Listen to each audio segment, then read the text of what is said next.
நானே வெங்காயம் வெட்டும்போது கையை வெட்டிக்கிட்டேன். அதே எங்கள் வீட்டுக்காருக்கு ஃபோட்டோ எடுத்து அனுப்புனா, அவர் "நீ என்ன 400 பேருக்கா சமைச்ச? 4 பேருக்கு தானே சமைச்ச.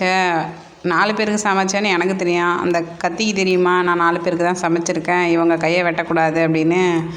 என்ன பண்ணுறது பாருங்கள். இன்றைக்கி எங்கள் வீட்டில் என்ன சமையல்னால், முருங்கைக்கீரை சாம்பார், கருணக்கிழங்கு பொரியல். அதுதான் இன்றைக்கி சமையல். அதை வெட்டும்போது தான் என் கையை வெட்டிக்கிட்டேன்.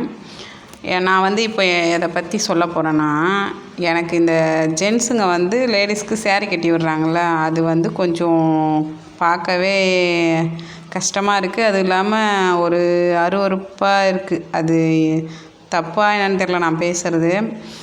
எல்லாருமே வந்து அந்த காலத்தில் ஒரு அம்மா முன்னாடியோ இல்லை அக்கா தங்கச்சிங்க முன்னாடியோ வந்து ட்ரெஸ் மாற்றுறதுக்கு குளிச்சுட்டு வந்து அவங்க முன்னாடி அந்த இன்ஸ்கர்ட்டோடு நிற்கிறதுக்கே யோசிப்பாங்க, கூச்சப்படுவாங்க. கல்யாணம் போதெல்லாம் வந்து யாராவது சேரீ கட்டி விடுறாங்கன்னா அவங்களுக்கு ஒரு மாதிரி கூச்சமாக இருக்கும்.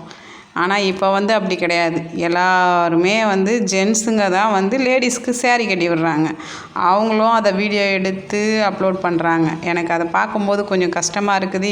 அடுத்து வர ஜெனரேஷன்லாம் இதனால் கெட்டு போயிடுவாங்களோ, இது வந்து தப்பு இல்லை அப்படின்னு வந்து நினச்சிப்பாங்களோ அப்படின்னு தோணுது. என்னோடய கருத்து தப்பாக இருந்தால் சாரி.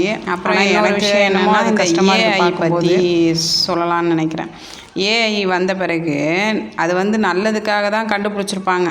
ஆனால் இப்போ எல்லாருமே அது தப்பான வீடியோவுக்கு தான் நிறைய யூஸ் பண்ணுறாங்க. இன்ஸ்டாகிராம் திறந்தாலும் சரி, இது யூடியூப்பில் வந்தாலும் சரி, நிறைய தப்பான வீடியோவுக்கு தான் அந்த ஏஐயே யூஸ் பண்ணிகிட்ருக்காங்க. அது ஏஐ வந்து எனக்கு தெரிஞ்சு கெட்டது தான், நல்லது கிடையாது. உங்கள் கருத்து என்னன்னு நீங்கள் கமெண்ட்